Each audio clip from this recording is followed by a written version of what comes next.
এটাই হচ্ছে আমাদের গ্রাম। আমাদের গ্রামটা কত সুন্দর দেখো তোমরা। আমার এই গ্রামের দিকে তাকালেই মনটা ভরে যায়। ওই শহরে আমার পড়ে থাকতে ভালো লাগে না, আমার এই গ্রামটাই খুব ভালো লাগে।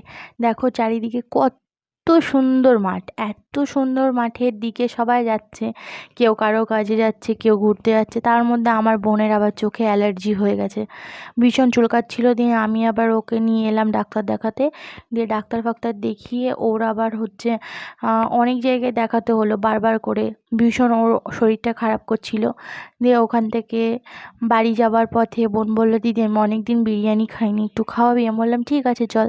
দিয়ে একসাথে দুই বোনে একটু বিরিয়ানি খেতে গেলাম। দিয়ে বিরিয়ানি টিরিয়ানি খেয়ে হচ্ছে ওর নাকি খুব পছন্দ হয়েছে বিরিয়ানিটা। ও বলছে আমি আবার যেদিনকে এখানে ডাক্তার দেখাতে আসবো, আর যেদিন ডাক্তার দেখাতে আবার আসবো সেদিন আমাকে আবার আরেকদিন বিরিয়ানি খাওয়াবে। আমি বললাম ঠিক আছে। দিয়ে তারপরে দুই বোনে বাড়ি